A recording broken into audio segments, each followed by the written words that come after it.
Hello, everybody, and welcome to What Culture. We're here today because we thought maybe we'd talk about some horror movies, and I'm joined by Josh Brown. Oh, hello. Yeah, there you are. And also Kirsten, who has joined us from the gaming channel and is our latest recruit. Say hello, Kirsten. Hello, everybody. It's great to see you both. But yeah, they're both big horror movie fans. Obviously, I like horror movies as well. So we thought we'd have a look at what's been out so far this year and talk about the good, the bad, the ugly, the kind of good, the kind of bad, the kind of ugly, all the bits and pieces in between that are horror related. So yeah, what has been your fix for 2020 so far, guys? Because there's been a few things that have come out that are very good and a lot more that are very bad. So what has been your favourite so far? Well, that's it, Ash. I mean, like you said, most of it that I've watched, at least, maybe I've just been unfortunate, maybe I've been unlucky, but a lot of it has been really naff. But there have been a few hidden gems in there. I'm sure, I don't want to touch on anyone's toes because there is a biggie that I know we're going to get to. But for me, there was a hidden gem called Baccarat that I watched on Mubi, I think it debuted on, and watched it there. I had no idea if this even was a horror movie because it's kind of one of those genre fluid films that kind of goes from, you know, kind of comedy to horror to thriller to sci-fi. I don't want to spoil it too much because I feel like part of the appeal is the surprise, but this goes to some properly gruesome, horrible avenues, and it is so weird and interesting and good, and kind of one of those films that has a lovely slow build but pays off to something explosive and unexpected. And I would recommend it to everyone. I don't want to say more than that, really. Just check it out, go in blind, and if you like gore, if you like a bit of nastiness, and if you like laughing as well, you'll have a really fun time. Is there no basic premise at all you've got for us here? Just bit of sci-fi, bit of spooky. Okay, I've got a basic premise. It's called Baccarat, and it's about a town called Baccarat. Yeah, that's all I'm at liberty to divulge. But I don't want to spoil too much. It's almost I don't want to. It's like another horror movie that came out this year, but done better. That's all I can say. Oh, so you can't even give us the other horror movie that it's like. It's that mysterious. Yes, it's steeped in mystery and intrigue. It's part of the appeal. What can I say? Oh, big recommendation. How about you, Kirsten? What has been your favourite?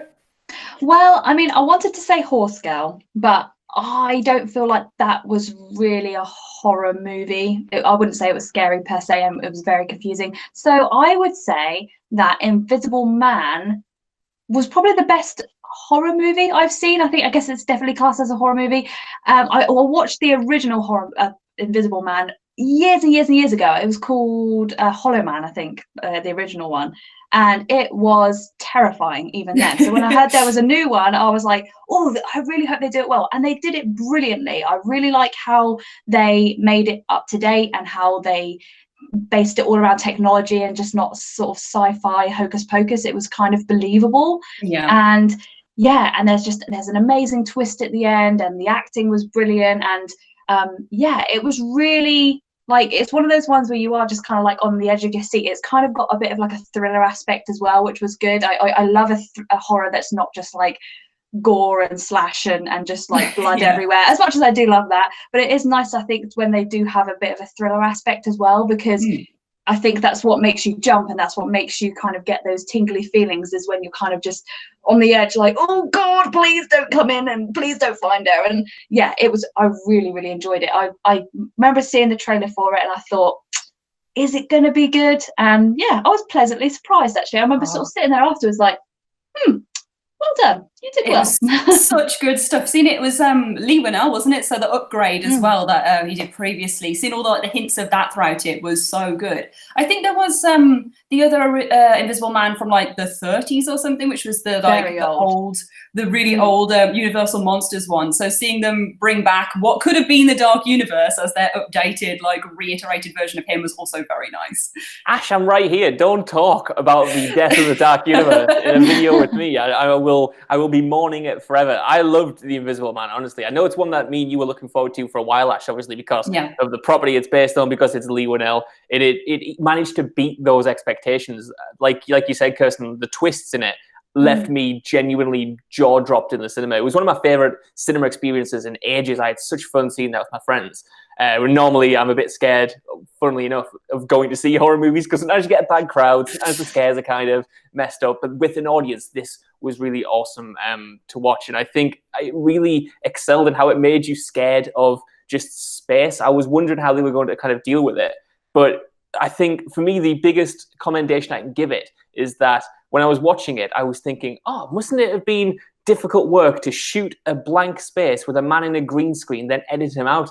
Because I thought that's how they must have done it, to get that presence rather than just, recording an empty wall, no one there. Because it felt like every single time it lingered or it panned to nothing, it really felt like intimidating, and like there was something there. You could almost feel it, and it was kind of claustrophobic in that way. Honest, I will sing this movie's praises forever. And Elizabeth Moss is absolutely, she's one of the best actors working today, man. Yes. She is great in everything she's in.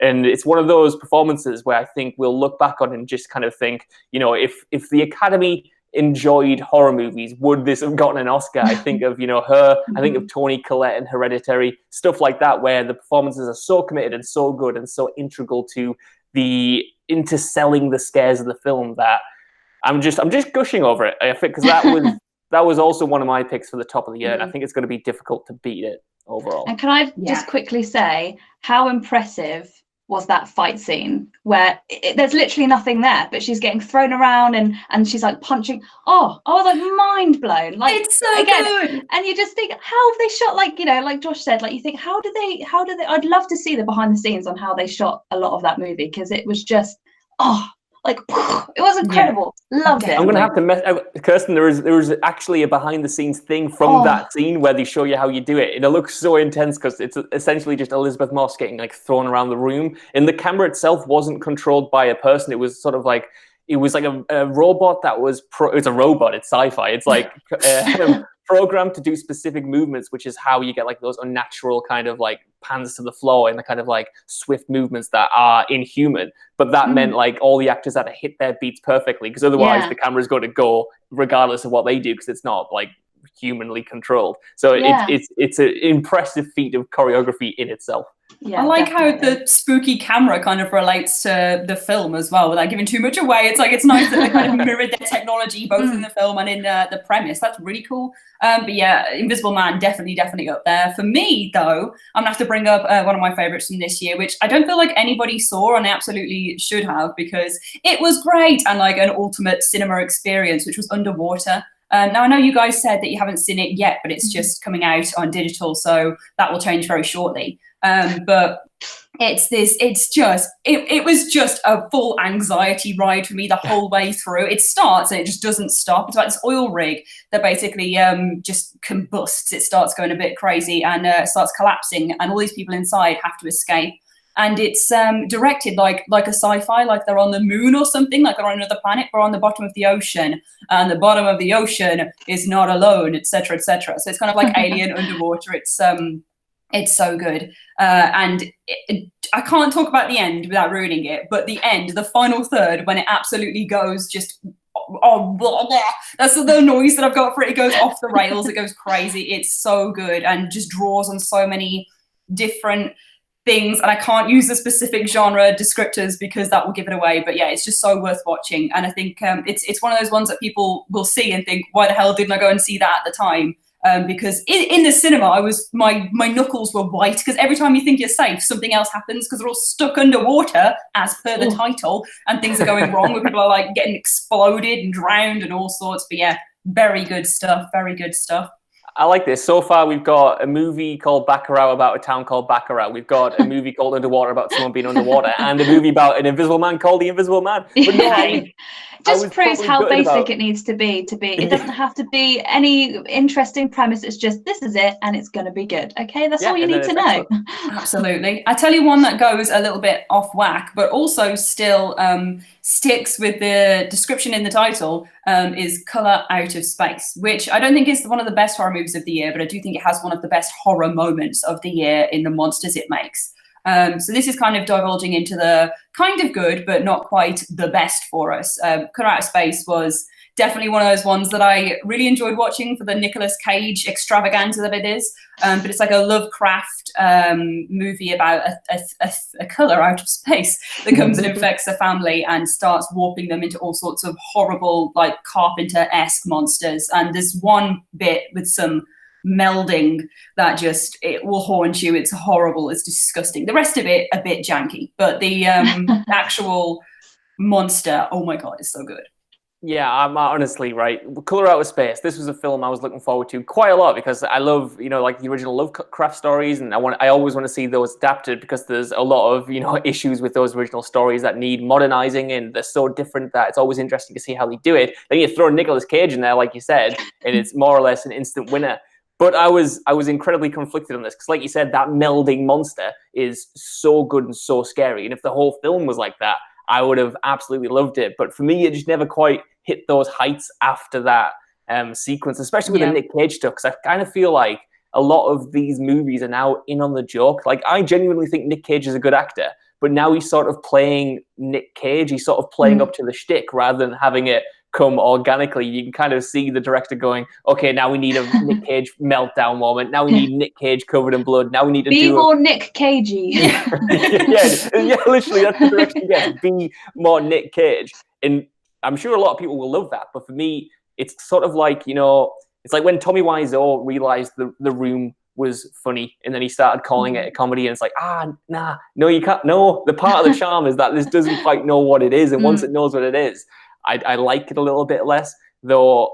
It's still worth watching, I think, especially if you do like those elements, if you do like those crazy monsters, and it does go to some, like, considering it must have had a small budget, I think it does manage to do a lot with it, and it manages to be inventive and creative and still deliver something that is unique and worth watching, even though I wasn't totally on board.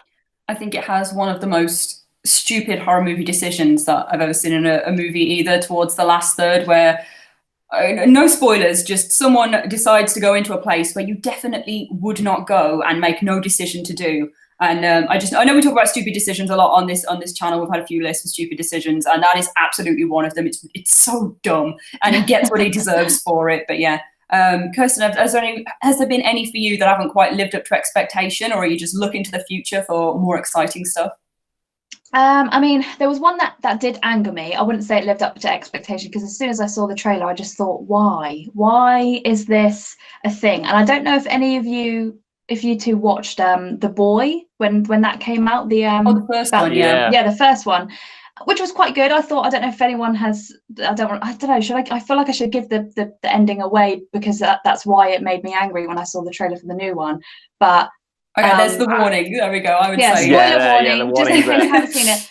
But at the end of the first one, it turns out that there's this this little boy puppet thing, which the whole film you think it's like this supernatural being, and it's being controlled by a ghost, and then twist, which is what makes it super creepy, is that it's not a ghost. It's even worse, which is an actual person that's been living in the walls and controlling this doll the whole time these people have been living there. And it's like, oh my God, like that is like the creepiest thing I've ever seen. Okay, and then everything happens, and the guy dies supposedly, and everything finishes, and then I saw the trailer for The Boy 2, and the good thing about the original is because it wasn't supernatural. That's what made it scary, is it was a real person. And then all of a sudden it's like, oh no, the doll is supernatural now, and he is evil.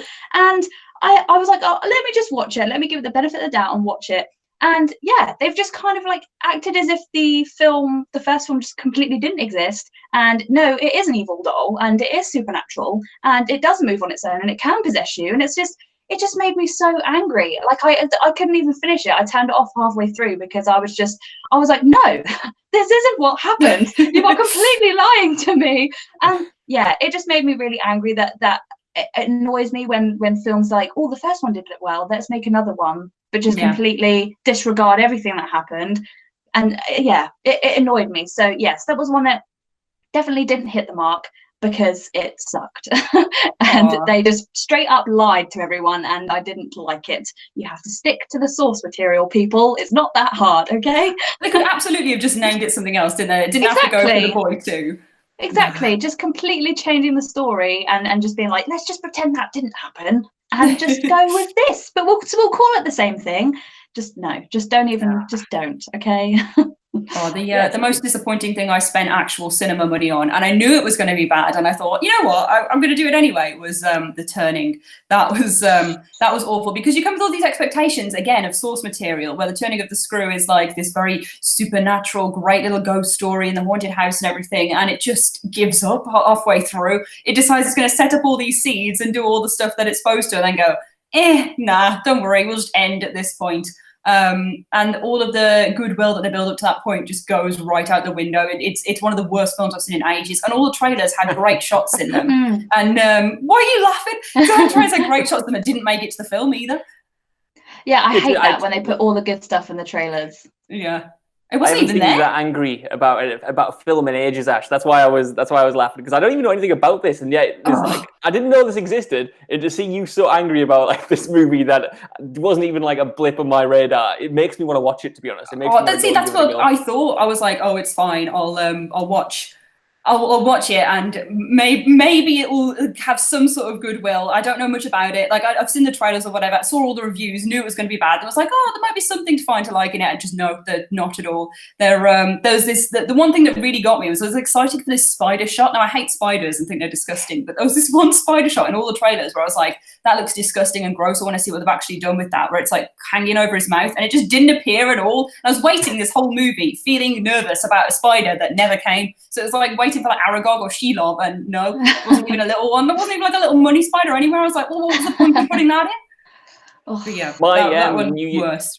My New Year's resolution was to try to avoid horror movies that like I probably know I'm not going to like, because that is such a bad habit of mine. It's quite a good habit. It's quite comforting, I suppose. But the amount of time I've wasted on 2-star, 2.5-star horror movies that only make me fuming at the end of the day is ridiculous. But that said, I have also watched a lot of those recently, because I watched a film called Deadcon last night. I have no idea where this movie came out, but it was on Netflix, and it made me wonder why I was doing it to myself. I was watching it with friends like online, and we were kind of like ripping it to pieces. And I was thinking, there's so many like classic horror movies I have not seen. Why do I keep doing this? Going to the depths of Netflix, knowing I'm not gonna like something and putting it on anywhere. I don't know. I need to go to therapy or something for that. There is some like self-torturous thing of doing it. That actually reminds me though, whilst we're on the actual good stuff of 2020 and also on Netflix, The Platform came out recently, which is a Spanish, I believe, horror movie about a platform. So again, we're sticking to the self-descriptive title that goes up and down a big like prison system where two people sit on either side, and you can eat the food, but depending on what level you're on, depends on how much food you get. So people on floor 1 get a veritable feast for both the eyes, the senses, and everything else, and then they leave it to go to the floor down. And there's multiple floors. You don't realize quite how low this goes until the film goes on. But obviously, the people on the lower floors are getting no food because everyone else is eating it, and they're not sharing it out. So it's this big social commentary movie. But that was really well done, I thought. It was very interesting and kind of nice to see Netflix picking up the smaller titles that you wouldn't necessarily see otherwise and giving them an actual platform. Platform in 2020. So, like I like that Netflix is still picking up the horror misfits and giving them a big space, especially when stuff like Shudder's around and Prime, and there's so many other options now. Netflix still has quite a big voice for bringing all right horror out. So that was nice to see with the platform, I thought. Yeah, I think very good. Whoa! Yeah. I think all of us spoke at the same time. Go on, Kirsten. Sorry, I keep butting into all of these conversations. Like, no, I don't know best. I saw the trailer for it the other day because I kept sort of hearing about it, and I was like, oh, let's see what all the fuss is about. And yeah, after the trailer, I was like, that's such a brilliant concept, and it looks like it's been done brilliantly. It almost has like a Guillermo del Toro sort of vibe, but more like less fantasy themed. That's the sort of vibe I was getting from it. So yeah, I think I'm really looking forward to watching that actually. Is it out already? Yeah, it's I watched it not that long ago, but it's good, but there's some little gross bits in it. Seeing people like, because obviously people don't eat all the food or finish off all the food when it goes down. Seeing people eat like half chewed food really like sets me off. So I was like, like there's all these really rank like bits of food that like, oh yeah, someone's trod on this, chomp chomp. I was like, no, please. But yeah, it's definitely worth watching. Are there any other movies that you guys want to give a shout out to that you've seen, or shall we move on to the stuff that's coming? Stuff that's coming would be good. Yes. Yes. So do you have your sights set on anything that's coming out later this year, or maybe that's been delayed because we are in the midst of a very strange time at the moment and lots of films have been pushed back, but there is still plenty on the horizon that does look like good fun. So is there anything you want to shout out straight away? The last, oh my God, I've already forgotten it. Last Night in Soho. I almost called it something completely different, but the new Edgar Wright film is something I'm looking forward to, not only because, you know, it's a new Edgar Wright film, but it's him doing what looks like the straightest horror he's ever done. He's obviously done a lot of, you know, horror influenced things before. We had Shaun of the Dead, but that was still very much a comedy. Even The World's End was sort of, you know, rooted in horror sci-fi tropes, but this seems like he's going to make a proper scary movie about, you know, being in Soho in the 60s. Apparently there's some kind of time travel element involved, but I like that we don't know much about what it actually is. It's got, obviously, Edgar Wright attached as director. There is Thomasin McKenzie and I think Anna Taylor-Joy are the two leads, who both of those, I love all of their work. Thomasin McKenzie especially is like one of the best young actors working today, in my opinion. So I like that there's a bit of mystery surrounding this project, and just because it's a Edgar Wright film, I am incredibly anticipating it and see what happens. Of course. How about you, Kirsten? Well, firstly, I did not know there was a new Edgar Wright film coming out, so I'm now very excited because I'm a big fan. But yes, I am really looking forward to Candyman.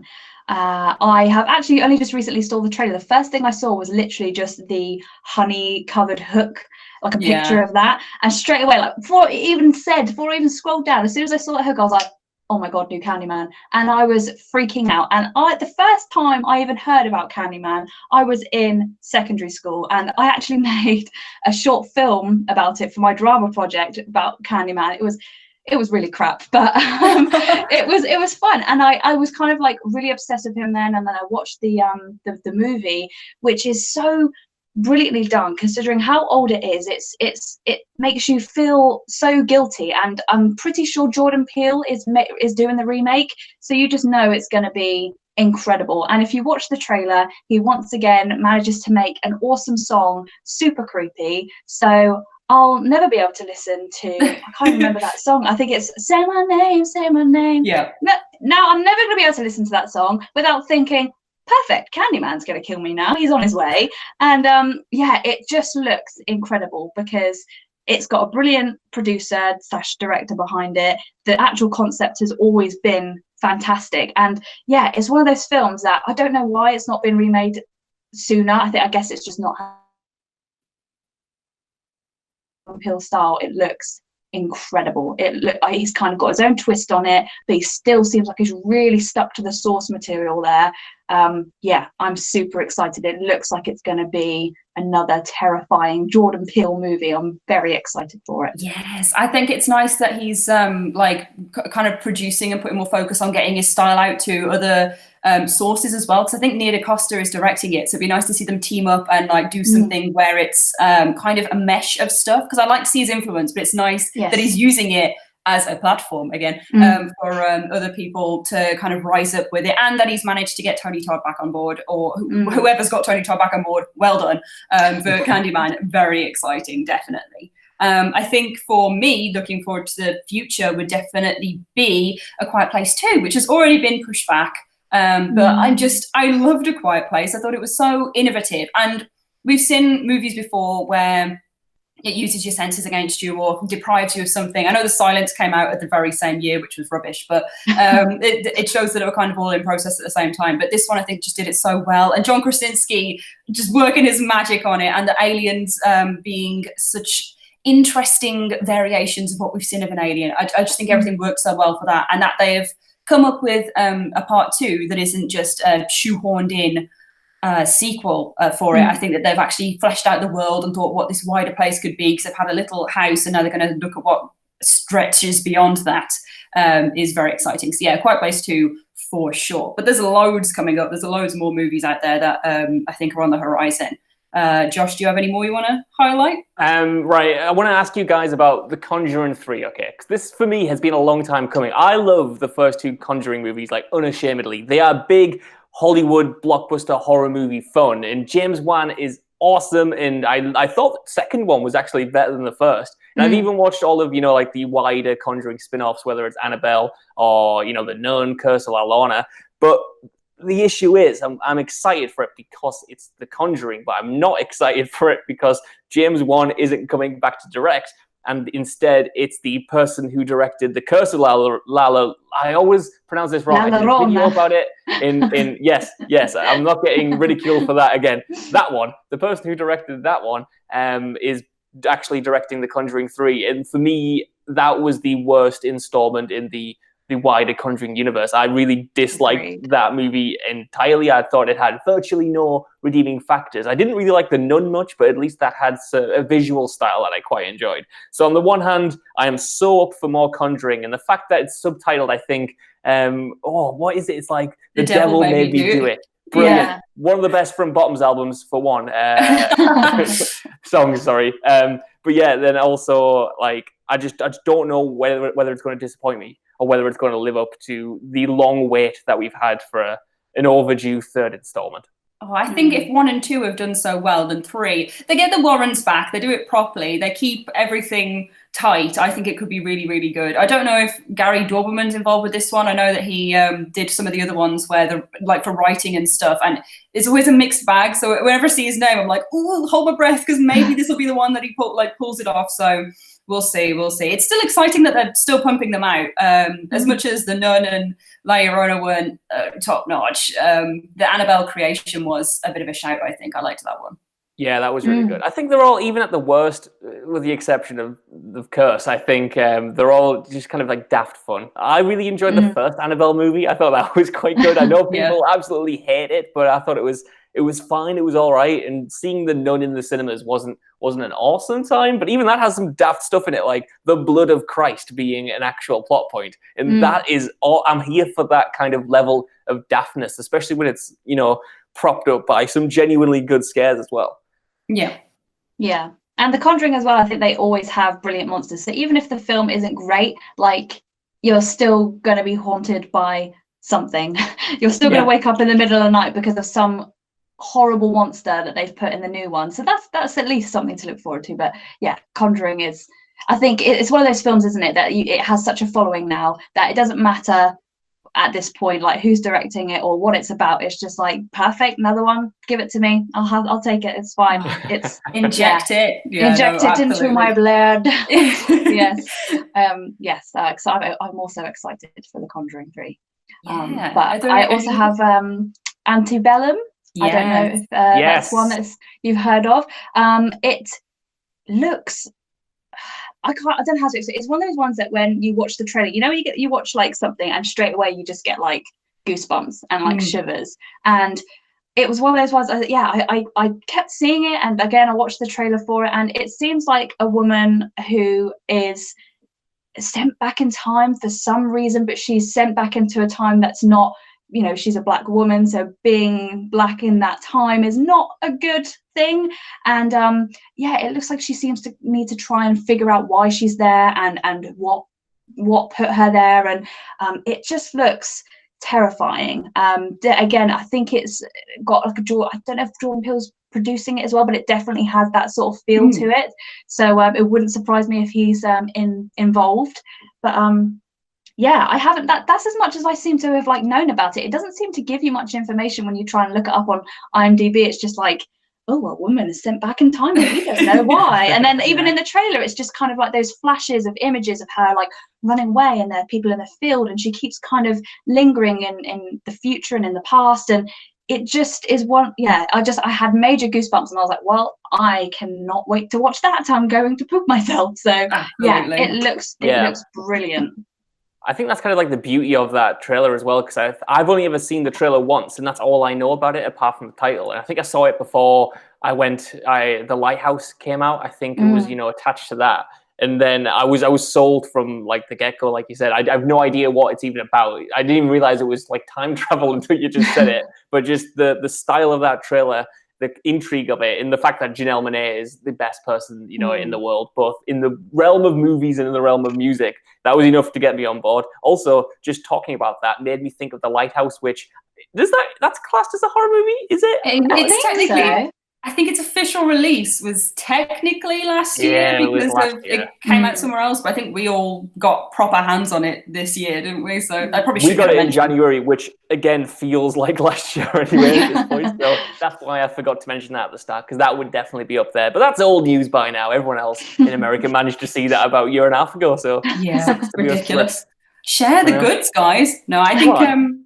for me, looking to the future, Antlers is the one that I'm most excited for. I love a story about a Wendigo, whatever form it's in, whether it's like short stories, literature, films. I just think there's such interesting legends to mess around with, and they always look incredibly creepy. The whole like deer head skeleton, ooh, I'm gonna get you sort of vibe to it, I think, hasn't been made properly scary in a big way really ever on screen. Like Pet Sematary, we see toys around with it in its lore and stuff, but I don't think we've seen one that is truly scary. So for this to kind of toy around with the ideas of cannibalism and the evil spirit stuff, playing from that, which looks to take on the iconography of a Wendigo properly and put it on screen, I think that will be incredible to see. And the trailer is just so creepy, so deliciously creepy. It looks like pure true horror. It's not messing around at all. And as much as I do like a bit of a comedy with horror, the straight ones, the ones that play it straight down the line and actually pull it off, are some of the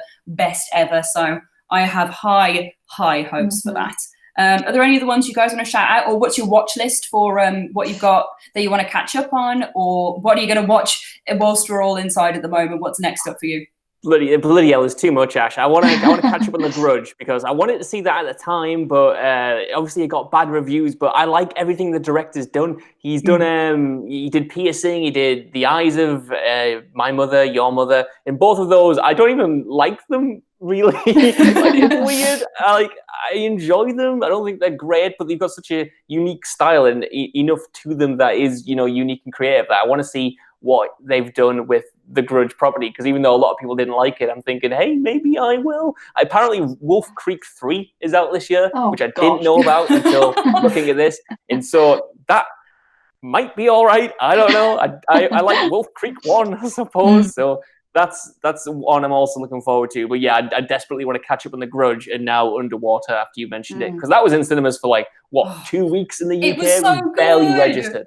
So I'm going to definitely rent that at some point this week.